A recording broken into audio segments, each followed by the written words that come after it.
ओम नमो भगवते वासुदेवाय नमः। आपका हमारे YouTube चैनल में बहुत बहुत स्वागत है।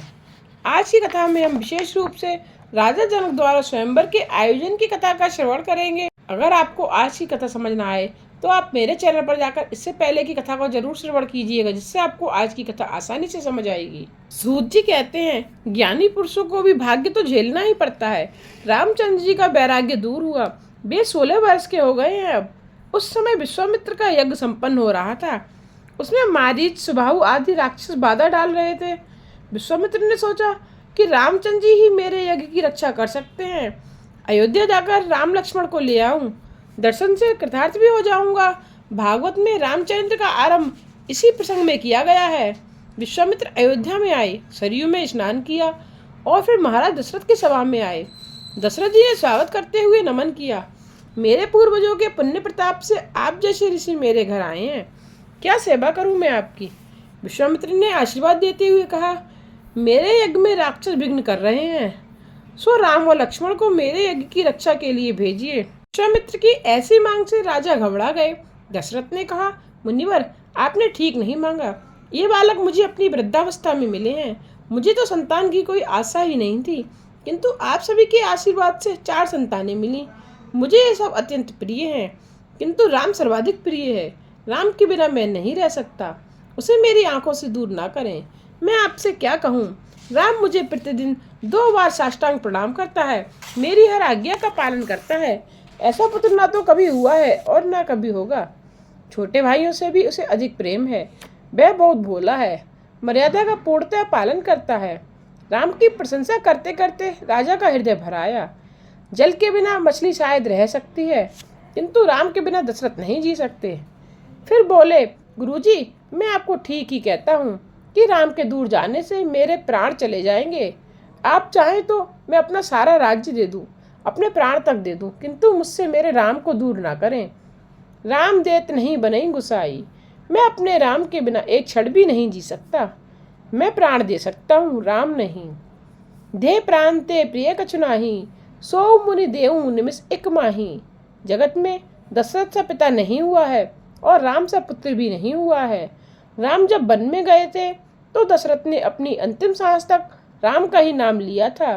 उन्होंने कौशल्या से बार बार पूछा कि मेरा राम कहाँ है, मुझे कोई राम के पास ले चलो, मैं राम के बिना नहीं जी सकता। और राम के वन गमन के साथ ही दशरथ जी ने प्राण पखेरु उड़ गए। रामायण का एक एक पात्र दिव्य है। भरत के जैसा कोई भाई नहीं है, सीता जैसी कोई स्त्री नहीं है। राम जी की उपेक्षा सीता जी का हृदय अति कोमल था। वाल्मीकि भी सीता के चरित्र का वर्णन करते हुए पिघल गए थे। उन्होंने कहा था, रामायण में राम जी का नहीं, सीता जी का चरित्र अलौकिक है।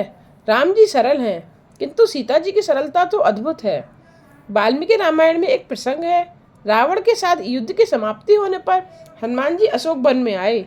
सभी राक्षसों का तो विनाश हो गया था और श्री राम की विजय हुई थी। सीता जी ने हनुमान को बहुत आशीर्वाद दिया। काल तेरा सेवक बनेगा, अष्ट सिद्धियां तेरी सेवा करेंगी। हनुमान जी ज्ञानी पुरुषों के आचार्य हैं। हनुमान जी का वर्णन कौन कर सकता है। माँ सीता ने अंदर से आशीर्वाद दिया, फिर भी हनुमान जी को तृप्ति नहीं हुई। उन्होंने कहा, आपने मुझे आशीष तो बहुत दिया, फिर भी हृदय में एक इच्छा बाकी रह गई है। तब सीता जी कहने लगी, वत्स, चाहे जो मांग ले। इस पर हनुमान जी बोले, पहले जब मैं लंका आया था तो देखा था राक्षस स्त्रियां आपको बहुत सताती हैं, आपको डराती हैं। अब राक्षसों का तो प्रभु ने विनाश कर दिया, किंतु ये राक्षस स्त्रियां बाकी रह गई हैं। मैं चाहता हूँ कि आपकी आज्ञा और आशीर्वाद से मैं इनका विनाश कर दूँ। सीता जी बोली, अरे ये क्या मांग रहा है तू, ऐसा वरदान मांगना कोई ठीक बात नहीं है। हनुमान जी बोले, इन्होंने आपको बहुत सताया है, मैंने अपनी आंखों से देखा था। माताजी हनुमान जी को उपदेश देने लगी, बेटे, उपकार का बदला जो उपकार से देता है वही संत है। इन राक्षसियों का कोई दोष नहीं है, वे तो रावण की आज्ञा के कारण ही मुझे सताती थीं। वह दुख तो मेरे कर्मों का फल था। मैंने लक्ष्मण का अपमान किया था, अतः दुखी होना पड़ा। मैं तो सोचती हूँ कि इन राक्षसियों को वर देकर अयोध्या ले चलूँ। मैं वैसा आशीर्वाद तुम्हें नहीं दे सकती। हनुमान जी ने वंदन करते हुए कहा, माताजी, आपके सिवाय ऐसी दया तो कोई नहीं कर सकता। राक्षसों के लिए राम कठोर थे, किंतु राक्षसियों के लिए सीता जी दयालु थी। राक्षसियों को सीता जी ने आशीर्वाद दिया। सीता जी जैसी दयालु स्त्री कोई हुई ही नहीं है। वे साक्षात दया की मूर्ति हैं। माता जी के गुणों को याद करने से लगता है राम की अपेक्षा सीता जी श्रेष्ठ हैं। जब दशरथ ने राम को छोड़ना नहीं चाहा तो उन्हें वशिष्ठ जी समझाने लगे। दशरथ को उनमें पूर्णतः विश्वास था। वे सदगुरु के अधीन थे। वशिष्ठ जी ने दशरथ जी से कहा, राम कुमार राम के जन्माक्षर बता रहे हैं कि इस वर्ष इन चारों कुमारों के विवाह का योग है, अतः इन्हें भेजने में कोई बाधा नहीं है। सब कुशल मंगल होगा। मैं तो मानता हूँ कि विश्वामित्र इन्हें विवाह के हेतु ही लेने आए हैं। विवाह की बात सुनकर दशरथ हर्षित हो गए। क्या मेरे राम का विवाह होगा? तब तो मैं आज ही भेजने के लिए तैयार हूँ। और राम लक्ष्मण को राजसभा में बुलाया गया। उन्होंने आकर प्रणाम किया। दशरथ, तुम दोनों को विश्वामित्र के यज्ञ की रक्षा के लिए जाना है। राम कहने लगे, जैसी आपकी आज्ञा। राम लक्ष्मण तैयार होकर माता कौशल्या की आज्ञा से आशीर्वाद लेने गए। कौशल्या से भी पिता की आज्ञा का पालन करने को कहा। नारद जी ने कौशल्या को पहले से ही राम लक्ष्मण के विवाह के योग की बात बता दी थी। रामकृष्ण को माखन और शक्कर से बड़ा प्रेम है। जीवन को मधुर बनाना। जीवन में सद्गुण से ही मिठास आती है। सभी को मान दोगे तो तुम्हारा अपना जीवन भी शक्कर सा मीठा और मधुर बनेगा। सभी को मान का दान करना उत्तम है। दूसरों को मान देने से, अपने जीवन में संयम बढ़ाने से जीवन मधुर और उत्तम बनता है। जिसके जीवन में मधुरता नहीं है वह भगवान को प्यारा नहीं हो सकता। महादान और द्रव्यदान से भी मानदान अधिक श्रेष्ठ है। मानदान श्रेष्ठ दान है। इसमें एक पैसे तक का व्यय नहीं है। सभी को मान दो। जो कर्कशबाड़ी नहीं बोलता है, जो किसी का अहित नहीं करता है, उसके जीवन में शक्कर सी मिठास आती है। कौशल्या ने विश्वामित्र से कहा, मेरे राम को माखन मिश्री खिलाइएगा, नहीं तो वह दुर्बल हो जाएगा। जिस समय विश्वामित्र के साथ राम लक्ष्मण चल दिए उस समय वे कितने शोभायमान थे। अरुण नयन उर बाहु विशाला, नील जलज तनु श्याम तमाला, कटपट पीत कसे बर भाथा, रुचिर चाप सायक दुहु हाथा। विश्वामित्र अर्थात सारे विश्व के मित्र। पाणिनि ने यह अर्थ दिया है। विश्वामित्र ने आशीर्वाद दिया। पाणिनि का व्याकरण अमर होगा। विश्व जिसका मित्र है वही विश्वामित्र है। जगत का मित्र है जीव। मनुष्य अर्थात जीव मित्र बनना है तो शब्द ब्रह्मा उसके आगे पीछे आता है और उसके पीछे पर ब्रह्मा आता है। तुम जगत मित्र बनोगे तो राम लक्ष्मण तुम्हारे पीछे पीछे आएंगे। राम ही पर ब्रह्म है। शब्द ब्रह्मा है। शब्द ब्रह्म के लिए पर ब्रह्म प्रकट नहीं होता। विश्वामित्र के पीछे पीछे राम लक्ष्मण चल दिए। मार्ग में ताड़का का उद्धार किया। विश्वामित्र ने राम लक्ष्मण को बला और अति बला विद्या दी थी, सो उन्हें भूख प्यास लगती ही नहीं थी। वे सब आश्रम में आए। क्या राम ने विश्वामित्र से कहा, गुरुजी आप अपने यज्ञ का आरंभ करें, मैं उसकी रक्षा करूंगा। जनकपुरी के निकट ऋषि विश्वामित्र का सिद्धाश्रम है। वहाँ वे तप और यज्ञ करते हैं। काल यज्ञ मंडप बनाया गया है। राम लक्ष्मण धनुष बाण से सज्जित होकर यज्ञ की रक्षा करने में खड़े हैं। द्वारका में द्वारकानाथ खड़े हैं। डाकोर में रणछोड़याई जी खड़े हैं। श्रीनाथ जी में गोवर्धन नाथ खड़े हैं। पंढरपुर में विठल नाथ जी खड़े हैं। भगवान कहते हैं, जब जीव मेरे दर्शन के हेतु आता है तो मैं खड़ा होकर उसे दर्शन देता हूँ। मैं जीव से मिलने के लिए आतुर हूँ। मुझसे प्रेम से मिलने के लिए जो भी आता है उससे मिलने के लिए मैं भी आतुर हूँ। अपने वैष्णवों से, भक्तों से मिलने की प्रतीक्षा में मैं खड़ा हूँ। मैं खड़ा खड़ा भक्तों की प्रतीक्षा करता हूँ। मुझसे विभक्त हुआ जीव मुझसे मिलने के लिए कब आएगा? ईश्वर की दृष्टि तो जीव की ओर अखंड रूप से है, किंतु जीव ईश्वर की ओर दृष्टि नहीं करता है। राम तो जीव को अपनाने के लिए तत्पर हैं, किंतु यह अभागा जीव ही उनसे मिलने के लिए आतुर कहाँ है। श्री राम आजानुबाहु हैं। किसी से इसका कारण पूछा तो उन्होंने उत्तर दिया, मेरे भक्त मुझसे मिलने आते हैं। उनमें यदि कोई भक्त मोटा हो तो उसे भी मैं बाहों में भर सकूं, इसलिए मैंने अपने हाथ लंबे रख लिए हैं। मुझसे मिलने के लिए आने वाले भक्तों को आलिंगन देने के लिए मैंने अपने हाथ लंबे रखे हैं। राम बानर आदि पशुओं को भी आलिंगन देते हैं। राम जी सभी से प्रेम करते हैं। वे हमेशा धनुष बाण अपने साथ रखते हैं। धनुष बाण के बिना राम के दर्शन नहीं होते हैं। चाहे राज्यासन पर बैठे हों, चाहे अंतःपुर में सीता जी के पास, उनके हाथों में धनुष बाण होते ही हैं। उपनिषद में धनुष को ओंकार की उपाधि दी गई है। ओंकार अर्थात ज्ञान ही धनुष है। धनुष ज्ञान का स्वरूप है। बाण विवेक स्वरूप है। धनुष और बाण अर्थात ज्ञान और विवेक से सदा सज्जित रहो, क्योंकि काम रूपी राक्षस ना जाने कब विघ्न करने आ जाए। काम राक्षस तुम्हारे पीछे दौड़ रहा है, तुम्हें पराजित करने आ रहा है। राम की भांति धनुष बाण से सदा सज्जित रहना। ज्ञान और विवेक को सतेज रखोगे तो राक्षस बाधा नहीं डाल सकेंगे। धनुष बाण से सज्जित रहोगे तो राक्षस भाग जाएंगे। जिसकी आंखों में पाप है वही राक्षस है। राक्षस जीव मात्र के पीछे लगे हुए हैं। काम लोभ मोह आदि राक्षस ही हैं, जीव मात्र को सताते हैं। जो प्रतिक्षण सावधान रहता है उसे राक्षस मार नहीं सकते। राम का स्वरूप अद्भुत है। शूर्पणखा राक्षसी थी, फिर भी उसके मन में राम को पति स्वरूप में पाने की इच्छा जागी थी। हमारे हृदय तो उस राक्षसी से भी कठोर हैं कि हमारे मन में राम को पाने की इच्छा ही नहीं होती है। श्रीधर स्वामी ने राम विजय लीला कथा में कहा है, यज्ञ के चारों द्वारों की राम लक्ष्मण चौकसी करते थे। उन्होंने इतने रूप धारण किए थे कि सभी द्वारों पर राक्षसों की इनकी उपस्थिति दिखाई देती थी। विश्वामित्र आहुति देते थे यज्ञ कुंड में और निहारते थे राम लक्ष्मण को। श्रुति वर्णन करती हैं, अग्नि भगवान का मुख है, परमात्मा अग्नि मुख से आहार करते हैं। अग्नि ज्वाला प्रभु की जिह्वा है।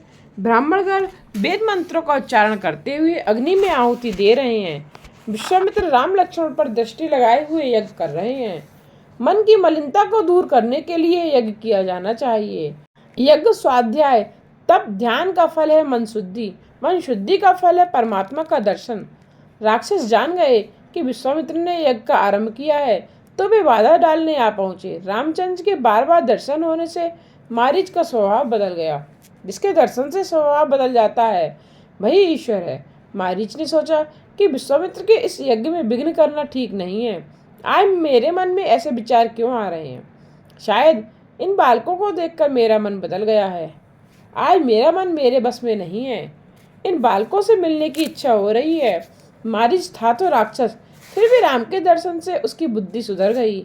आजकल के लोग राम दर्शन के लिए जाते तो हैं, किंतु दर्शन के बाद भी इनकी बुद्धि सुधर नहीं पाती। राम के दर्शन के बाद भी बुद्धि न सुधरे तो मान लेना कि तुम राक्षस से भी अधम हो। रोज रामायण पढ़ें, देव दर्शन करें, फिर भी यदि जीवन में संयम सदाचार सरलता ना आ पाए तो जानो कि मारीच से भी तुम गए बीते हो। राम परमात्मा है, उनके प्रत्यक्ष दर्शन से मारीच की बुद्धि बदल जाए तो आश्चर्य ही क्या है। राम की नकल करते करते और राम का ही चिंतन करते करते रावण का काम मरता है। राम को याद करने से सारा जगत मात्र व्रत दिखता है। एकनाथ महाराज ने राम रावण युद्ध के समय का एक प्रसंग लिखा है। गहरी नींद में डूबे हुए कुंभकर्ण को जगाया गया तो उसने पूछा, मुझे क्यों जगाया गया है? रावण कहने लगा, जानकी को लेकर युद्ध जो हो रहा है। तब कुंभकर्ण ने पूछा, तेरी इच्छा पूर्ण हुई? रावण कहने लगा, नहीं। कुंभकर्ण बोला, तू अपनी माया में राम का रूप धारण करके सीता के पास जा, तुझे राम मान लेगी और तेरे बस में हो जाएगी। रावण कहने लगा, इस राम के पास कुछ जादू सा लगता है। मैं उसका रूप धारण करने के लिए उसके रूप का विचार करता हूँ कि तुरंत मेरा मन ही बदल जाता है। जो रूप धारण करने की इच्छा होती है उसका विचार तो करना ही पड़ता है। जब मैं राम का रूप माया के धारण कर देखता हूँ तो सीता मुझे माता रूप से दिखाई देती है। मेरे मन में काम तक नहीं रह पाता। तब कुंभकर्ण कहने लगा, राम का मायावी रूप तेरे काम को मारता है। जिसका नकली रूप भी इतना प्रभावशाली है, उसका मूल रूप तो कितना अधिक प्रभावशाली होगा। अतः निश्चय ही राम परमेश्वर हैं। तू अतिशय कामी है, फिर भी राम के स्मरण से निष्कामी बन जाता है। सो राम ईश्वर ही हैं। ऐसे राम के साथ बैर करना ठीक नहीं है। देवाधिदेव से बैर करने वाला तू मूर्ख ही है। मैं तेरी सहायता नहीं कर सकता। विभीषण की भांति मैं राम के चरणों का आश्रय लूंगा। रावण कहने लगा, मैं राम की शत्रु भाव से भक्ति करता हूँ। यदि मैं अकेला ही भक्ति करूँ तो मेरा कल्याण होगा, किंतु शत्रु भाव रखूँ तो मेरे सारे वंश का कल्याण होगा। ये सभी राक्षस तामसी हैं। वे जब तब ध्यान सेवा पूजा तो कर नहीं सकते। रामचंद्र के साथ शत्रुता होगी तो युद्ध होगा, राम का प्रत्यक्ष दर्शन होगा और राम दर्शन से हम सभी का उद्धार होगा। अपने सारे वंश के कल्याण के हेतु ही मैंने राम से शत्रुता की है। यज्ञ करते समय तुम अपने प्रत्येक द्वार पर राम लक्ष्मण को बिठला देना। जब कथा, श्रवण, नारायण से मानसिक मिलन आदि यज्ञ ही है जो गरीब से गरीब व्यक्ति भी कर सकता है। कुछ यज्ञ ऐसे हैं जिनके लिए कुल की श्रेष्ठता और अत्यधिक धन की आवश्यकता पड़ती है। विधुर और विधवा के लिए निषिद्ध हैं। प्रायश्चित भी करना पड़ता है। साधारण ब्राह्मण नहीं, अग्निहोत्री ब्राह्मण ही उन्हें कर सकते हैं। बहुत सा धन खर्च करना पड़ता है। कुछ यज्ञों के लिए देश काल की भी मर्यादा निर्दिष्ट है। उपनिषद में एक यज्ञ ऐसा बताया गया है जो जाति, समय, स्थल आदि के किसी भी प्रकार के बंधन के बिना किया जा सकता है। वह है जप यज्ञ। यह यज्ञों से श्रेष्ठ है। आंखों से दर्शन, कान से श्रवण और मन से स्मरण करते हुए जप करोगे तो समाधि की अवस्था प्राप्त हो सकेगी। कृष्ण मिलन महायज्ञ है। कृष्ण मिलन यज्ञ में श्रद्धा पत्नी है, आत्मा यजमान है, शरीर यज्ञ भूमि है और फल है परमात्मा विष्णु से मिलन। परमात्मा से मिलन महानतम यज्ञ है। जीवात्मा और परमात्मा का मिलन महायज्ञ है। यज्ञ से चित्त शुद्धि होती है। चित्त शुद्धि का फल है परमात्मा की प्राप्ति। सभी इंद्रियां यज्ञ मंडप के द्वार हैं। इस यज्ञ में काम, क्रोध, लोभ, मोह आदि राक्षस बाधा करने के लिए आते हैं। इस महायज्ञ में विषय रूपी मारीच बाधा डालता है। द्वार पर राम लक्ष्मण को स्थापित करोगे तो काम, क्रोध, वासना रूपी मारीच सुबाहु विघ्न करने नहीं आ पाएंगे। आंखों में, कानों में, मुख में, सभी इंद्रियों के द्वार पर राम लक्ष्मण को बिठा दो। ऐसा करने से मारीच विषय विघ्न नहीं कर सकेगा। मारीच शीघ्र मरता नहीं है। अपनी प्रत्येक इंद्रिय के द्वार पर राम लक्ष्मण को, शब्द ब्रह्म को, पर ब्रह्मा को आसीन करो तो काम मारीच तुम्हारे यज्ञ में बाधा रूप नहीं हो सकेगा। तभी तुम्हारा जीवन यज्ञ निर्विघ्न समाप्त होगा। माया मारीच को रामचंद्र जी विवेक बाण से मारते हैं। जिसका चिंतन मात्र करने से काम का नाश होता है वही ईश्वर है। ज्ञानी महात्मा अपनी इंद्रियों के द्वार बंद रखते हैं, जबकि वैष्णव जन द्वार पर राम लक्ष्मण को पधारते हैं। भागवत का राहु और रामायण का मारीच विषय दोनों एक से हैं, तुरंत मरते ही नहीं है। विश्वामित्र का यज्ञ समाप्त होने पर था कि जनकपुर से निमंत्रण पत्रिका आई कि सीता जी का स्वयंवर होने जा रहा है। यज्ञादि से निवृत्त होकर राम लक्ष्मण को लेकर विश्वामित्र जनकपुर की ओर निकल पड़े। मार्ग में अहिल्या का उद्धार करने का प्रसंग आया। विश्वामित्र ने राम से एक शिला को स्पर्श करने की आज्ञा दी। इस शिला रूप अहिल्या का उद्धार करो। राम सोच में डूब गए, क्योंकि जो साधक है वह तो लकड़ी की स्त्री का भी स्पर्श नहीं करता है। एकादश स्कंद के एक श्लोक का यह चरण है। राम ने कहा है, मैं इसे प्रणाम करता हूँ। विश्वामित्र बोले, प्रणाम करने से तो कुछ भी नहीं होगा। तब राम कहने लगे, मैं चरण से भी स्पर्श कर दूं तो पाप का भागी होऊंगा। राम पाप से डरते हैं। आजकल लोग पाप से डरते ही नहीं, मन चाहे सो कर लेते हैं। पाप से डरकर चलोगे तभी कल्याण होगा। पाप और ईश्वर से डरोगे तो मन शुद्ध रहेगा। मैं पर स्त्री का बंधन करता हूँ, स्पर्श नहीं। राम पर स्त्री का और सीता पर पुरुष का स्पर्श नहीं करती थी। जहाँ तक हो सके पर पुरुष और पर स्त्री का स्पर्श नहीं करना चाहिए। ब्रह्मचर्य का यही आदर्श है। कवियों ने कल्पना की है, राम ने अहिल्या का चरण से स्पर्श नहीं किया। बहती हुई हवा से राम के चरणों की धूल उड़ाई, जो शिला पर जा पड़ी। फलतः शिला अहिल्या बन गई।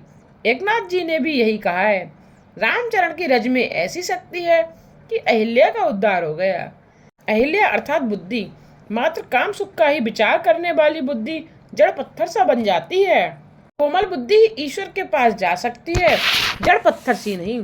कोमल बुद्धि ही कृष्ण सेवा में द्रवित हो सकती है। कृष्ण कीर्तन से आज आनंद नहीं मिलता है, क्योंकि काम सुख का चिंतन करते रहने से बुद्धि पत्थर सी हो गई है। जड़ बुद्धि चेतनमयी कैसे हो सकती है? जब कोई सद्गुरु संत महात्मा मिल भी जाते हैं तब किसी पवित्र संत की चरण रज पावन करती है। पत्थर सी जड़ बुद्धि प्रभु की चरण रज से जागृत चेतना युक्त बनती है। अहिल्या बुद्धि राम चरण रज से शुद्ध सचेतन बनी। अहिल्या ने प्रभु से प्रार्थना की, मेरे पति ने मुझे साप देकर ठीक ही किया था, क्योंकि इसी कारण से तो मैं आपके दर्शन पा सकी। उसी समय ऋषि गौतम भी वहां आ गए। उन्होंने भी भगवान राम से कहा, मेरी पत्नी का आपने उद्धार किया। मैं आपको आशीर्वाद देता हूँ कि आपका विवाह सुंदर गुणवती कन्या के साथ हो। विश्वामित्र राम लक्ष्मण को लेकर राजा जनक की सभा में आए। इन कुमारों को देखकर जनक सोचने लगे, ये ऋषि कुमार है या राजकुमार? उन्होंने विश्वामित्र से पूछा, ये कौन है? विश्वामित्र बोले, तुम तो महाज्ञानी हो, स्वयं ही निर्णय करो ये कौन है। जनक का एक और नाम है विदेह, जो देह युक्त होकर भी देह धर्मों से अस्पृश्य है, वही विदेह है। विदेह जीते जी मुक्त। जनक तो सुखदेव जी के भी गुरु हैं। धर्मराज कहते हैं कि ब्रह्मानुभव में जो विषय रस का भान भूल जाए वही ज्ञानी है। आसक्ति और अभिमान जीव को बांधे रहते हैं। ज्ञानी इन दोनों का त्याग करते हैं। सभी इंद्रियां अपने अपने कार्य और अर्थ में काम करती हैं। ऐसा मानकर ज्ञानी किसी भी विषय में आसक्त नहीं होते। इस जगत में सब कुछ करते हुए भी वे तो ऐसी ही भावना रखकर काम करते हैं कि वे कुछ भी नहीं करते हैं। जनक राजा ने त्राटक किया, ये कोई परब्रह्मा है। जनक कहते हैं कि अपनी आंखों से मैं दूसरों को देखता हूँ, किंतु मेरा मन किसी भी ओर आकर्षित नहीं होता है। मुझमें वैराग्य भरा है। इन कुमारों को देखकर मेरा मन आकर्षित हो रहा है। मेरे मन को ईश्वर के सिवा अन्य कोई भी आकर्षित नहीं कर सकता। सो ये अवश्य ईश्वर हैं। ईश्वर के बिना मेरा मन किसी भी विषय में जा नहीं सकता। उन्हें अपने मन पर कितना विश्वास था। जनक कहते हैं, सहज विराग रूप मन मोरा, थकित होत जिमि चंद्र चकोरा। तो ये राम ही है। जनक राजा ने राम को पहचान लिया। उन्होंने कहा, ये ऋषि कुमार नहीं है, राजकुमार भी नहीं है। वेद जिसका वर्णन नेति नेति कहकर करते हैं, शंकर जिनका सदा सर्वदा चिंतन करते हैं, वही साक्षात पर ब्रह्म परमात्मा है। ये राम मेरे मन को खींच रहे हैं। सो लगता है कि ये ईश्वर ही हैं। यदि ये प्रभु नहीं होते तो ये मेरे मन को नहीं खींच पाते। कण्व मुनि ने आश्रम में प्रथम मिलन के समय दुष्यंत ने शकुंतला से पूछा, कौन हो तुम?